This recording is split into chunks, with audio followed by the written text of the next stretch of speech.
The Bouviers weren't aristocrats. Poland never had princes. And the most fiercely intelligent woman in American history chose to marry a man riddled with venereal diseases and mob connections. So why does every documentary keep selling you this as a royal fairy tale? Because somebody wrote it down. One man. He published it himself, because a legitimate publishing house would have subjected the work to actual genealogical scrutiny, and he knew precisely what scrutiny would find. His name was John Verneau Bouvier Jr., Jackie Kennedy's grandfather, and the self-published book he produced altered how America understood its most mythologized political family. The story he needed to bury starts half a world away, on a riverbank in southern France. Pont Saint-Esprit sits on the western bank of the Rhône in the Languedoc region, far from Paris, far from Versailles, far from anything that could be mistaken for a seat of nobility. Around 1815, a man named Michel Bouvier left this provincial backwater for Philadelphia.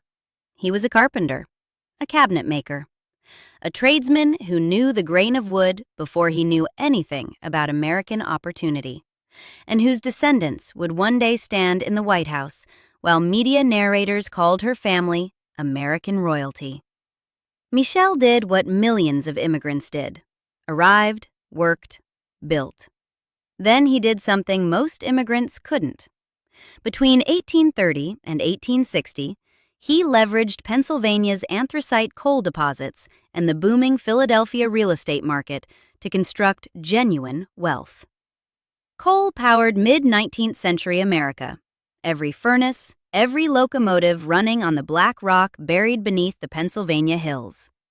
Michel bought land above the seams and invested in the infrastructure carrying fuel to market. He purchased properties as their value climbed with Philadelphia's population, riding the expansion through the city's growing wards. By the Civil War era, the carpenter from Pont Saint-Esprit had turned himself into something resembling a Philadelphia magnate. Self-made, shrewd, and ruthlessly practical about the mechanics of American fortune building. That should have been the family story. A French craftsman who crossed an ocean, bet on American coal, and won. For most families, a trajectory like Michel's would carry more than enough pride across generations. Jackie's family decided it wasn't enough. By the early 1900s, Michel's fortune had diluted across multiple branches, the inevitable arithmetic of family money when heirs multiply and nobody replicates the founder's hunger. Jackie's father, John Verneau Bouvier III, worked as a Wall Street stockbroker. Everyone called him Blackjack for his perpetual tan and his reputation with women.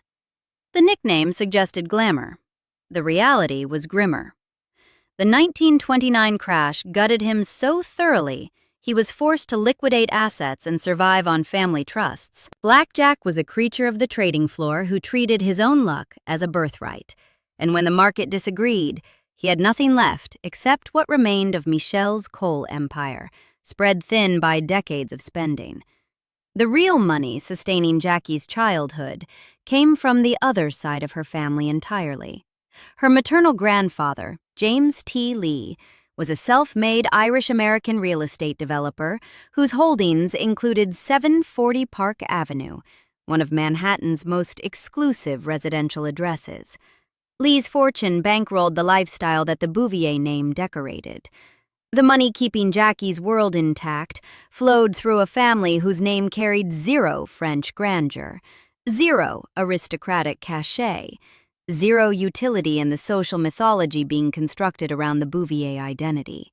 While the Lee money quietly sustained the household, the Bouvier name was being rewritten. John Verneau Bouvier Jr. undertook the project with the discipline of a man who understood exactly what he was fabricating and why.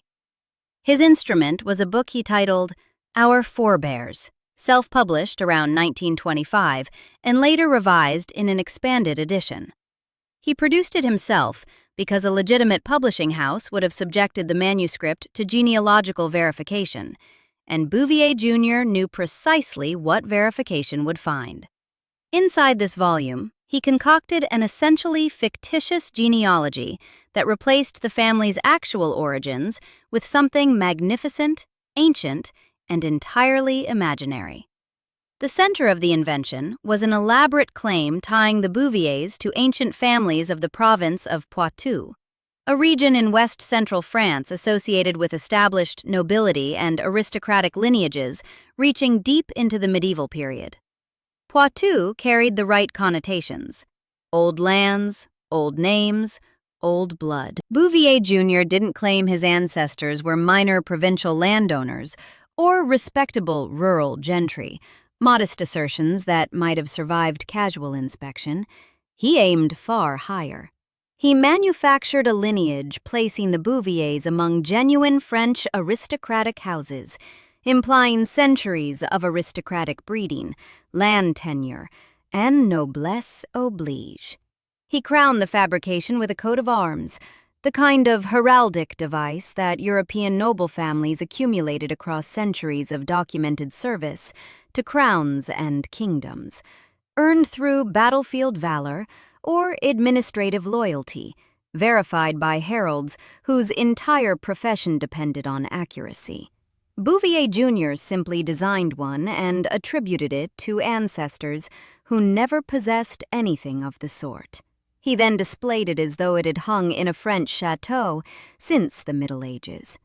Jackie would grow up seeing this invented emblem in family homes, absorbing the mythology her grandfather had manufactured before she was born. His fiction propagated through the family with the enthusiasm of people who wanted it to be true.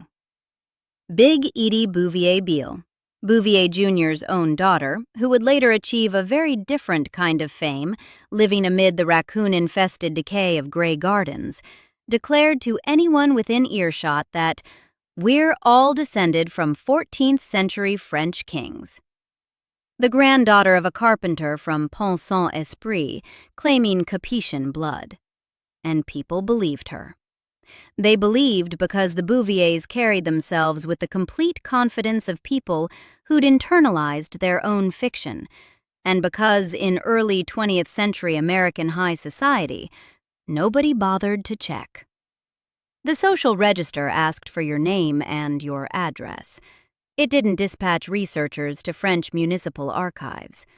One scholar would summarize the fabrication with devastating plainness. It was false because her family origins were common. The ordinary, unremarkable origins of a working immigrant who arrived with craft skills and ambition rather than a patent of nobility. Our forebears existed to bury that reality beneath manufactured grandeur. For 4 decades, the burial held. Bouvier Jr. had calculated correctly that verifying his claims required an ocean crossing, fluency in French archival records, and a motive nobody in his social circle possessed. The gamble paid off far longer than he could have predicted, because the myth he created didn't just secure social standing in New York drawing rooms. It provided the origin story for the most famous political marriage in American history, Jackie's marriage, the one that launched the whole mythology into orbit. None of this was unusual in kind. American high society in the Gilded Age and its aftermath ran on precisely this brand of manufactured legitimacy. The Vanderbilts, the Astors, every family jockeying for position inside Mrs. Astor's famous ballroom, or on Ward McAllister's list of the 400.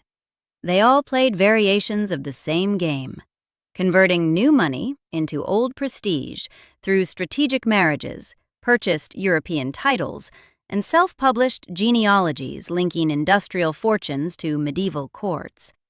Consuelo Vanderbilt was effectively traded to the Duke of Marlborough in 1895, her family's railroad millions exchanged for a crumbling English title. What separated the Bouvier fraud from dozens of similar fabrications wasn't creative imagination. It was timing. They built their fiction at the precise moment before mass media would make it permanent, repeatable, and essentially unchallengeable. Jackie's face, broadcast into every living room in America, sealed the mythology in place. On September 12, 1953, 24-year-old Jacqueline Lee Bouvier married Senator John Fitzgerald Kennedy at St. Mary's Church in Newport, Rhode Island. She had attended Vassar College, studied at the Sorbonne in Paris, completed her degree at George Washington University, and worked as a newspaper photographer-reporter for the Washington Times-Herald. Educated, traveled, fluent in French, possessed of a visual sophistication that camera lenses would adore for decades. Every documentary covering Jackie's life deploys the same phrase, fiercely intelligent. The word fiercely performs significant labor in that construction, because an honest examination of the marriage it's meant to contextualize raises questions that documentary narrators have consistently declined to ask. JFK's womanizing was an open secret within their social circle before the wedding. His health was precarious in ways deliberately concealed from the public. The Kennedy family's relationships with organized crime figures, particularly Sam Giancana and the Chicago underworld, would be more fully documented in subsequent years. But the family's rough-edged reputation wasn't hidden in 1953. Old Joe Kennedy's bootlegging rumors traveled through every drawing room on the eastern seaboard. The raw transactional ambition that polite society could smell from across the room wasn't something the Kennedys concealed. It was their operating principle. Jackie was 24, from a dysfunctional household with a womanizing, hard-drinking father whose own fortune had already evaporated. Two framings of her decision survive the historical evidence, and both remain credible. She may have known everything and calculated accordingly. A strategic marriage to political power, executed by a shrewd woman who understood precisely what she was trading for and what she'd receive. Ambitious women have always made these bargains. The intelligence lies in recognizing the terms, not in pretending the terms don't exist. Alternatively, she may have been a young woman operating with radically incomplete information. In an era when a young woman's access to the truth about a powerful man's private life depended entirely on what that man chose to reveal, making a decision she couldn't fully evaluate because the worst of it, the true scale of the infidelity, the depth of the organized crime connections, the complete medical reality, was deliberately concealed from her by the Kennedy machine. Reasonable people land on both sides. Neither reading can be conclusively proved. What can be proved is the transaction underneath the ceremony. The Kennedys needed the Bouviers' fictional pedigree to offset their own nouveau riche vulgarity. The Bouviers needed the Kennedys' political power to elevate their fictional social standing into genuine national significance. The engagement cemented the Bouviers' integration into democratic political royalty. A strategic merger disguised as romance, and our forebears was the receipt nobody thought to examine. Joe Kennedy, a man who understood social performance better than nearly anyone alive, who'd spent decades buying his family's respectability, personally discovered that the Bouvier claims of French aristocratic descent were completely false. He looked at Jackie's grandfather's genealogy and recognized it for what it was. He said nothing, filed the information as leverage, as insurance, as a card held and never played publicly. The myth served his purposes, too. The Kennedys needed the Bouviers to look aristocratic. The illusion was more valuable intact. So the truth got buried a second time, this time by the active collusion of people who knew it was fabricated, including the father-in-law of the woman whose entire public identity rested on the lie. Jackie herself, despite her grandfather's elaborate inventions, was, by the cold arithmetic of genetics, only about 1/8 French. The rest was the standard American blend of English, Irish, Scottish, the ordinary ethnic composition of the eastern seaboard, dressed in a fabricated coat of arms and marketed to the entire world as aristocratic refinement. Her discovery in 1968 of her ancestors' plebeian origins came long after she'd already lived through the complete cycle of the myth's social utility. The society wedding, the White House years, the Camelot mythology, the widowhood that transformed her into a permanent American icon. By 1968, the truth barely mattered. The lie had calcified into its own reality. In American public life, repetition and permanence amount to the same thing as fact. The myth Jackie's grandfather created didn't end with her marriage. It metastasized outward through her sister. Lee Bouvier, Jackie's younger sister, married Stanislaw Albrecht Radziwill in 1959, after her first marriage to Michael Temple Canfield. Stas, as everyone called him, was a Polish-born, London-based businessman. His surname accomplished something our forebears never could on its own. It grafted onto the Bouvier family tree an actual European noble name, one carrying a word Americans have never been able to resist: princess. Understanding why Princess Lee Radziwill was a constitutional impossibility requires knowing what the Radziwill name once meant, and what happened to it. The Radziwill family was, in documented historical fact, one of the most powerful noble houses in the Polish-Lithuanian Commonwealth. Their influence stretched across centuries of Eastern European statecraft, warfare, and territorial politics. They maintained enormous estates spanning Lithuanian and Polish lands. They fielded private armies. They shaped the politics of a Commonwealth that, at its height, reached from the Baltic Sea to the Black Sea. Their princely title didn't come from any Polish crown or Polish state institution. Emperor Charles V of the Holy Roman Empire granted it in 1547, making the Radziwills princes of the Holy Roman Empire, a distinction conferred by a legitimate sovereign authority and accumulated over generations of military service and territorial control across Lithuanian and Polish lands. This was real nobility, accumulated across centuries, recorded in the archives of multiple European courts. But that world ended well before Lee Bouvier walked down the aisle. Poland's March Constitution of 1921 abolished all noble titles within the reconstituted Polish state. This wasn't a bureaucratic footnote. It was a foundational democratic principle embedded in the constitution of a nation that had been partitioned, occupied, and erased from the map for over a century by the very empires whose aristocratic systems it was now repudiating. The 1921 Constitution represented Poland's definitive repudiation of feudal hierarchy. After its ratification, under Polish law, there were no princes, no princesses, no counts, no barons, no hereditary designations of any kind. The Radziwill name remained historically illustrious, the way Medici remains illustrious, a fading echo of power that once shaped continents. But as a legal title conferring actual rank, it was constitutionally dead.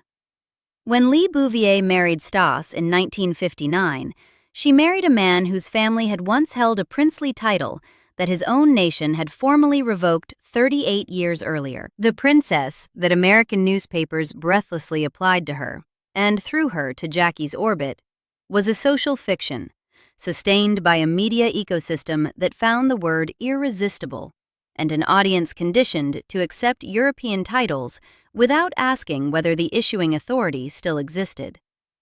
After divorcing Stas in 1974, Lee continued using the Radziwill name and the princely association it carried, a title that was never legally hers, constitutionally abolished before she was born, derived from a marriage that no longer existed. Magazine covers, society columns, charity galas, always Princess Lee Radziwill. Decades of performing a title she never held, it completed the arc Jackie's grandfather had started with our forebears. Invent a French aristocratic lineage, acquire a genuine European noble name with a defunct but glamorous title.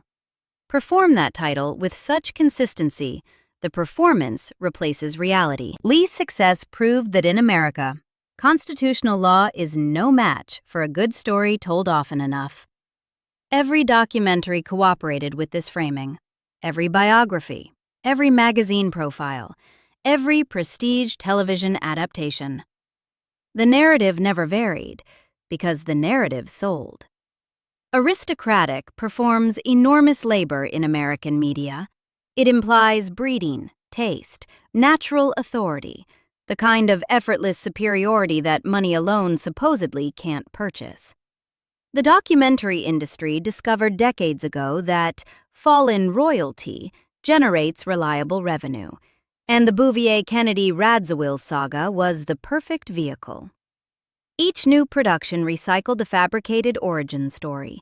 Each narrator intoned reverent descriptions of noble lineage.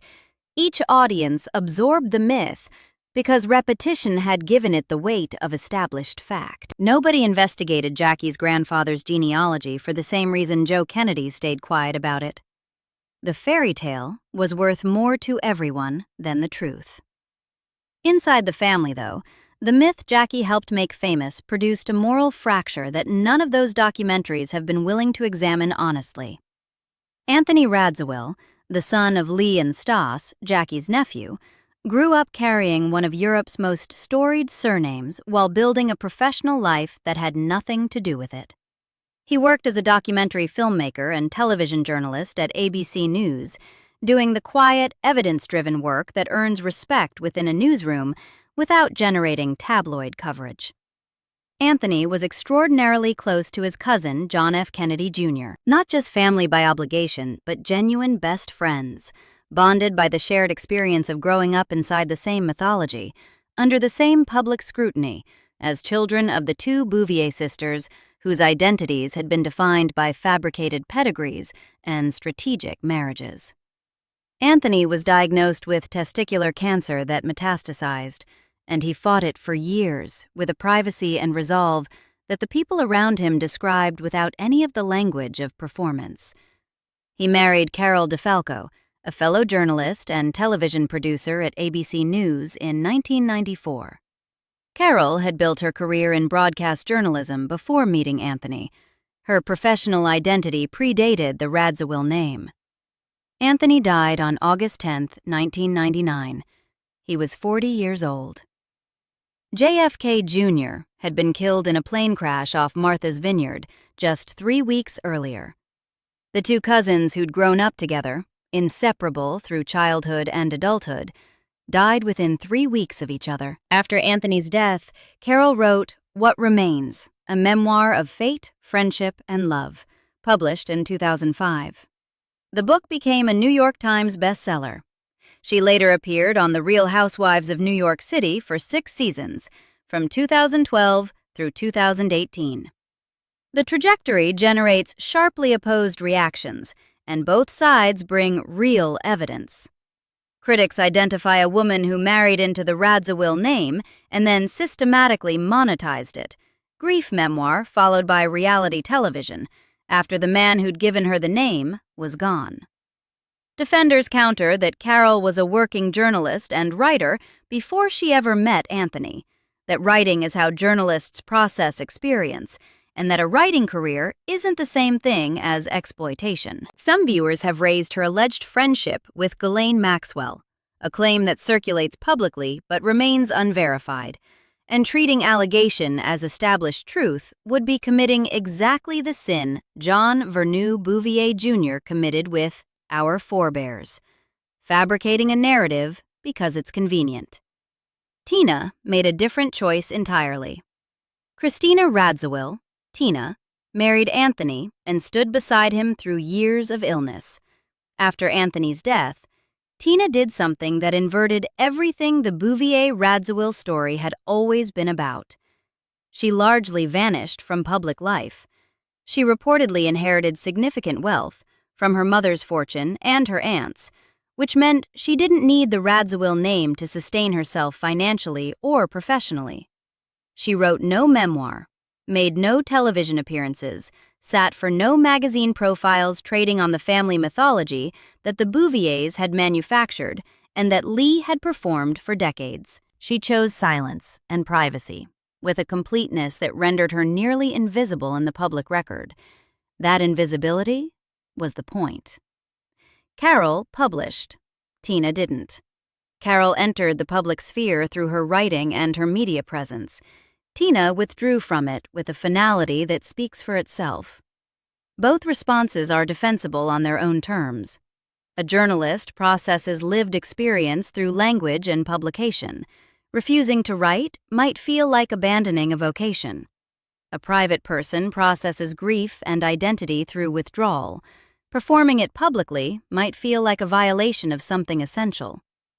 Choosing a side here says more about the person judging than about either woman.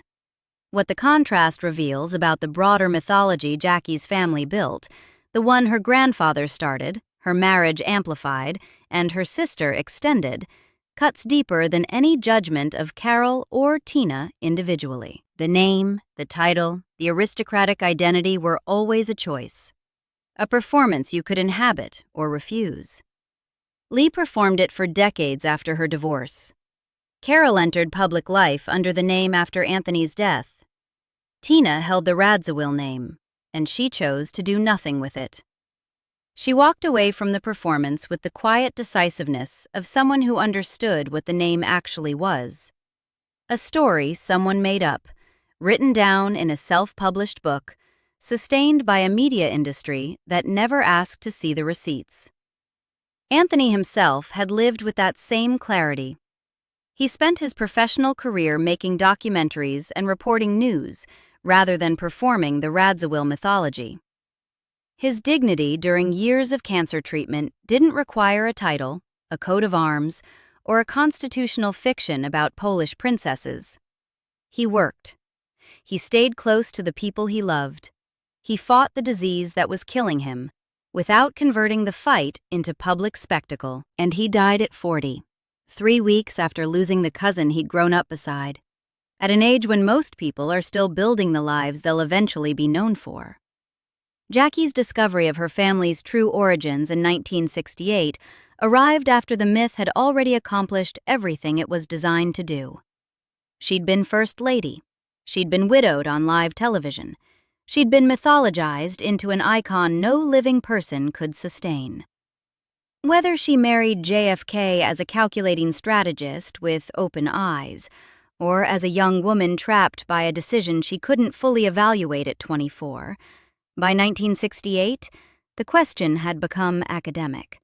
She was Jacqueline Kennedy. Michel Bouvier, carpenter of Pont Saint-Esprit, had been buried so deep beneath layers of media repetition, political mythology, and her grandfather's fiction that his actual story would never surface in any mainstream account of her life. Strip away the fabricated genealogy. Strip away the invented coat of arms, the constitutionally impossible princess title, the documentary narrators who recycle the myth every few years because it reliably generates revenue. What remains is a French carpenter who crossed an ocean and built something real with his hands. A family that decided where they came from wasn't good enough. A media industry that profits from never verifying what it repeats.